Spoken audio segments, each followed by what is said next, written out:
innocent bystanders. Welcome to another episode of an Angel and Unicorn comic book reviews. I'm solo today, and I'm Alan the Unicorn. I'll be spoiling the books for the week. It'll actually be from last week because I didn't get a video. Lots of goings-ons. It was Halloween parties and getting dressed up and running around and things to do. So unfortunately, this took a back burner, and I was unable to have a host. So I would do a video today and catch up. So I'm going to be catching up from last week. I'll be spoiling the books, so if you haven't read your books from last week, you deserve to be getting them spoiled, so I'm just going to keep on going. I'd also like if you could share, and subscribe, because I'd love to start a conversation with as many people as I possibly can. But until then, ring the bell notification so I can tell you when I uploaded a video, and let's get down to it. So the first one I'm going to do is I'm going to do Unbound by Zenescope. It is tried and true favorite. Zenescope has been, they just put out really good books. Like, it's not like super amazing. They don't try to reinvent the wheel. They don't try to go crazy, and I say it 1,000 times. They just put good books out, and so far I've really enjoyed most of their books. Ralph Tedesco, and then art is Oliver Borges. So it starts off with a bounty hunter, and it's a kind of set in this like not post-apocalyptic, but more neo-future world. There's this bounty hunter that's pretty well known, and he's drinking in a bar, and these people are trying to get him to help them. They're like, hey, we want to be bounty hunters too. Tell us some stuff. Let us be your partners. We can be good guys like this. He's like, no, I don't talk to anybody. I don't like anybody. So he's kind of a little loner. He sets off, and when he gets back to his little place of business, they give him another mark to go get. And as he is getting there, he realizes he's been followed. So it's this girl with this really cool pink mohawk, and she is she's like, hey, I'll give you money. I'll give you $2,000 if you will, help me let me be your partner and teach me your things, because this is what I want to do. And he's like, you give me how much? And she's like, I'll give you all this. And he's like, okay, fine. So he takes her on. They're going through the building, and as they go through, they're trying to find their mark. When they end up finding their mark, between then there's another character that is, there's a big boss guy, and he's kind of in this hood. And when he gets to this kind of boss character, they're doing a, it's kind of like this, he's the boss of this harem, and so he's looking, so this guy in the hood comes into the harem, and he's like, hey, I know you're the boss, you're the guy that tells everybody where to go, so where's this person? And he's like, I ain't gonna tell you. So he's like, I'm gonna give you another chance. And he's like, I'm not gonna tell you. So he pulls out the kind of boss guy behind the counter pulls out the shotgun, and the guy with the hood cuts his arms off, and then he cuts his throat. Then he just finds the character he's looking for anyways, this Onyx guy. So he finds him, he kills him, and this Onyx guy looks like he's been running maybe from these characters. He fights him a little bit, tries to kill him, and he ends up not winning. So then it cuts back to the other bounty hunter and the pink mohawk girl, and they finally break in, and they get to the target that they're trying to get, which is kind of like another big boss, this other business. So they get to him. The guy's like, you're never going to fight me, you're never stop me, and he turns into like this tiger hybrid creature, which is kind of cool. So they're fighting them, and he busts this silver ball on him, and the silver goes around, and he's like, you didn't know I knew your weakness, now I'm ready for you. And then all of a sudden, there's blood running out of his mouth, which I don't know why blood always says that you are supposed to die. Like, I don't think that quite works that way.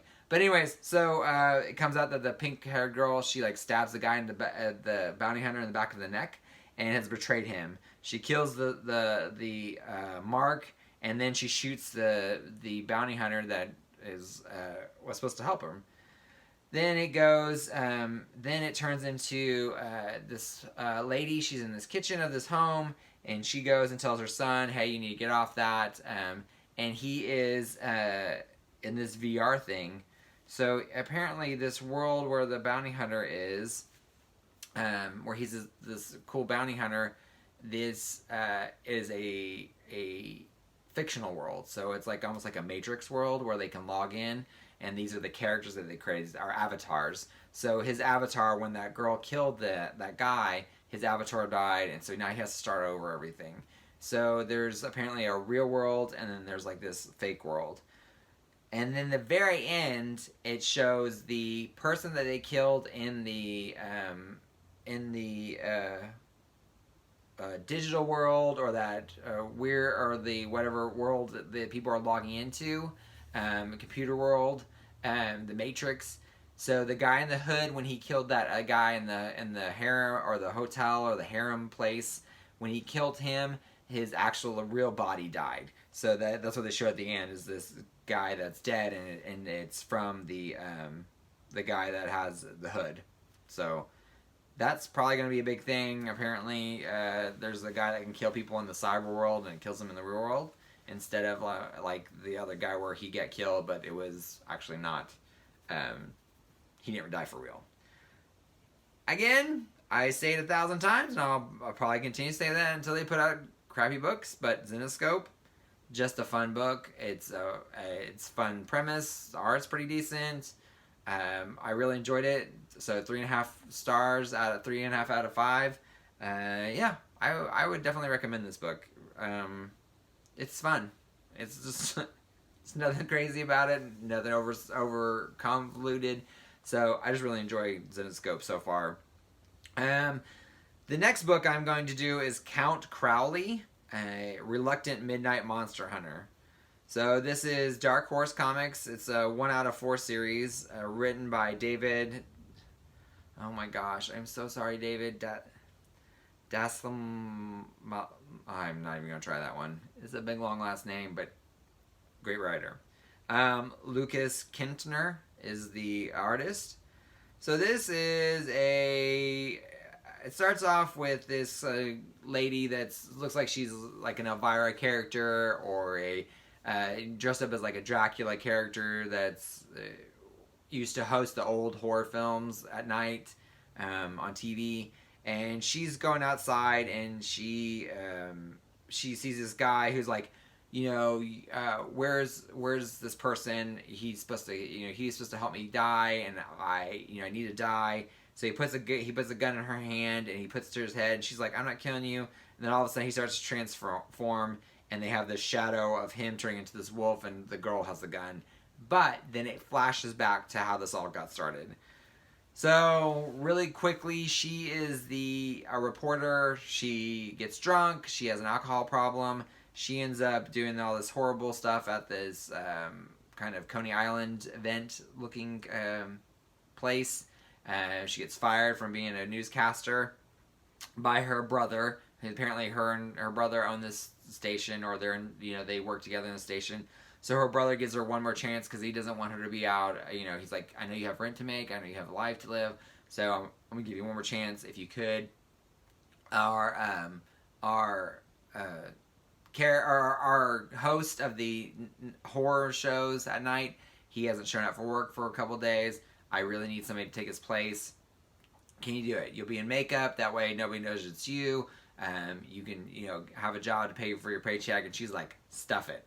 So she says stuff it. She goes back to the house. All these things, all the bills are piling up. The landlord shows up. And he goes, if there's not a check in my box, and the next day, you're going to be out. So get your stuff together, or start eviction.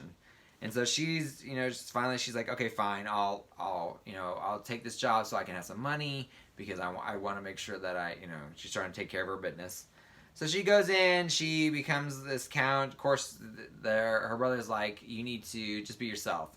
So she starts like trashing it. She's like, all right, we're gonna be watching this horrible video. It's probably made by some low budget jerks and da da da da da. And she trashes it. And her brother, of course, is in the background, like, freaking out, because he's like, why are you doing this? But apparently that's what people wanted, because he comes back, he's like, you got hundreds of calls, some good, some bad. He goes, but people are watching. He goes, so you're perfect for this. So she's leaving for the station. It cuts back to her interacting with this guy that turns into the werewolf. And then that would be the end of the book. So I'm assuming what's going to end up happening is apparently the guy before her was hunting monsters, as Will's hosting these monster films. So she's probably gonna take his place at some point, which is kind of interesting. It's kind of fun. Again, not a really like nothing new, nothing. Nothing really off the wall that you're like, oh my god, this is so brand new. I can't believe we haven't had this before. So, but it's fun. The art's fun. The dialogue is fun and kind of really sarcastic. So I really love that. That's really up my alley. I really like the tone of the book that they gave. It's kind of this late 80s, early 90s kind of thing. Maybe even closer to like late 80s. But even like at the end, they have this little old timey that they used to do in old comics, like a mail in order, and so you can mail in and get all these different things that if you collect so many proofs of purchase, you can send them in to get certain things. Like there's masks and there's like a balanced throwing knife, a shrimp family. You can get. So it's like this little ad, which I think is really nice because I remember those ads and it harkens back to those. And I think that's pretty cool. So I really like the style that they did this in. The story was really simple, but still easy to follow. The dialogue was good. So I give it a 3.5 out of 5 stars. I'm curious to see what the next one's going to be. So I only got one more read in for last week. I still have not caught up from last week. I was trying to read this week's books. But I did, so I'm just going to do one more, and that's going to be The Marauders. So this is a part of the new X-Men line. They are relaunching everything from the Powers of X and House of X, which I haven't finished quite yet. I have 2 more left. Like I said, I'm trying to play catch up. I've been running around so much lately, so hopefully by next week or the week after, I'll have everything caught up, and I'll be all in the know. But you don't have to catch up with all of that to follow everything. There are things in here that you probably need to know because there's a couple things that's like, is that still a thing? So the Krakoa Island has made all these portals everywhere, and they do all the drugs to help people, like if they sign up. But there's some places that have refused to do this. They're like, we're not signing up for this, even though you have a portal here, which the portal just appears if they plant a flower in that area. Then and only mutants can pass through it. So there are several places where either the government or factions of groups that hate mutants will not allow access to the portal. So it starts off with Kitty. She's trying to get to the island and she can't go through the portals. For some reason, she's not able to travel through them. So she goes and she ends up like breaking her nose and blocking her eye from like smashing into the portal so hard. And so she's like, why can't I go through? And nobody knows why yet. So she actually gets a sailboat, takes the sailboat, and she sails to the Krakoa. And when she gets there, she sees all the people going through it, and she still can't figure out why she can't do this. So, but in the meantime, she brought in... So Wolverine sent her this list of all these things that she needed, like ribs, Canadian Club whiskey, suds, Cabana sandwiches, pomade, and coffee. And so he's like in all these places that she has to go to get this stuff. So she's kind of become this almost contraband importer because the plant only has like natural plant stuff. So like they don't have all these things. So she comes and brings Wolverine all this stuff, and Iceman's kind of walking around the island. Well, while she's standing there, she gets a telepathic message from the White Queen, and she is giving her a proposal. She's like, hey, look, I've got this boat, and people can't all get into the island because of one reason or another. So why don't you use this boat to go collect people around the world, and you can also use it to smuggle things. So she's basically making her like a pirate, like a smuggler. And so she's like, look, this will benefit you. It'll benefit a mutant world. How about this? And of course, Kitty Pryde's like, stuff it. I'm not doing it. So she goes, and Iceman goes through this portal that nobody's come through. He's like, nobody's came through this portal, so I'm gonna go through and see what's going on. So he goes through, and when he does, it's kind of in Russia, and there's a guy with like a power suit, like a mechanical suit, and when he he uses it. It cancels mutants' powers out.